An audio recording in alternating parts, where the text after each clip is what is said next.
is Texas Republican Brian Babin. Congressman, is Trump right, though, to take issue with this bill? I think he is right. Absolutely. I support every dime we can find in waste and foreign aid in the omnibus COVID relief package and giving it back to the U.S. taxpayers. And, we keep hearing that these were his own administrators that made this change. But actually, this was something that the American people needed and expect out of their own government. So there was a call, we're understanding, within the last few hours with Republicans. Did you feel blindsided? Were you on this call, first of all, and did you feel blindsided by the president's statements here on this?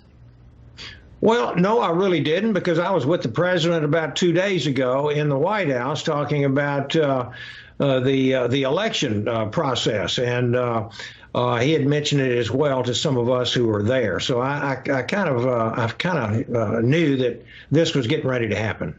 Were you on this call with the other Republicans in the House? I was. Yes, I was. What was the tenor of the call? Can you tell us? Well, you know what? In defense of both sides, things are. This country has been in a heck of a shape here for months on end, my colleagues on the Republican side are trying to do the best they can, and we don't control the House of Representatives. Over 40 times we have tried to reauthorize the PPP program, the most successful provision of the CARES Act. And we've been stiff-armed each time by Nancy Pelosi with the Democrats.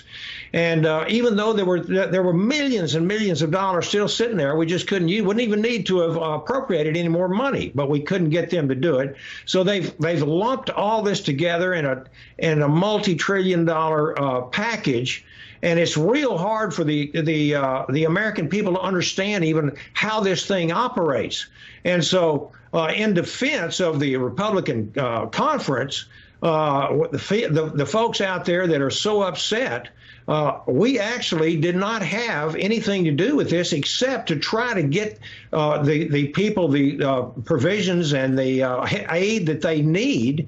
And Nancy Pelosi controls it all. Let's put it like that. So, Congressman, the House Speaker is now tweeting out saying, hey, Mr. President, please sign the bill that's in front of you. And then on Christmas Day, we'll come back for unanimous consent and get that $2,000 he wants, thus upping the price tag.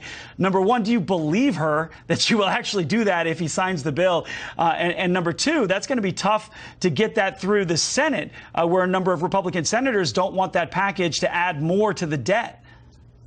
Well, listen, I understand that is very, very plainly. The best stimulus package we could possibly have would be to open up this economy again and put Americans back to work. They don't want and they shouldn't have to depend on the federal government to make ends meet. And the Democrats want to keep schools and businesses closed and ensure that Americans continue to rely on government instead of their own hard work. It's about power and control, and our economy will not survive another shutdown.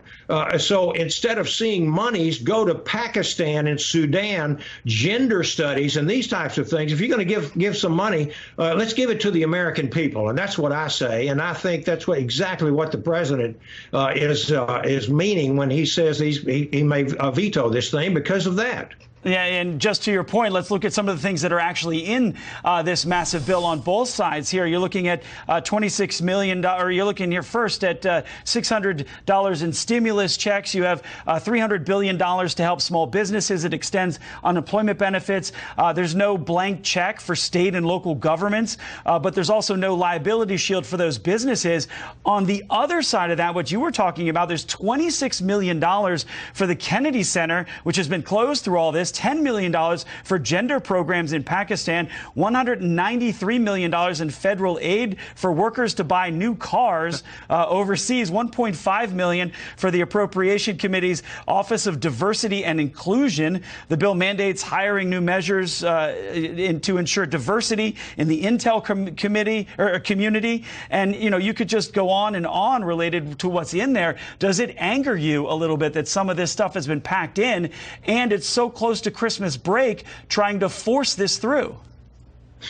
Absolutely. I'll tell you this, Edward, this should have been done months and months and months ago. And yet, because of the intransigence of the Pelosi-led Democratic Party in making demands and doing things just exactly as you said, here we are at the very end of the year. We get a bill that's nearly 6,000 pages long. It's so big that the Capitol printing presses even broke down. The computers crashed. No amendments were allowed. The whole process was no committee work. Couldn't see the final product. Just a handful of members. A $2.3 trillion bill, and the rest of us are told to take it or leave it, and do so in less than 4 hours. I believe it was irresponsible to my constituents and to the rest of the American taxpayers to pass a bill that we didn't really know all of the details on. It's coming out since that time. It's real easy to talk about it in hindsight, but when you have a bill, it's actually broken up into two bills this long, it's very, very difficult to know what's going on. One quick, I want to change subjects just quickly, and we only have a minute or so left. The National Defense Authorization Act was vetoed by the president because Section 230, which gives that immunity to social media companies, was not revised. Do you support that veto? Do you think it's going to be override now on December 28th, where the House speakers put a vote?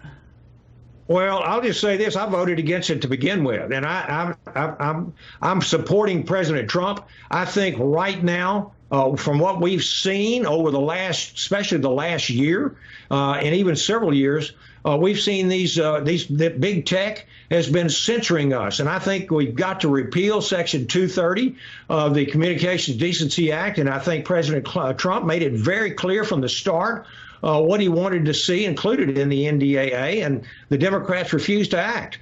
And so I can just tell you this, that I would not blame him for what he's doing. Again, this is, I'm a veteran of the Air Force and the Army.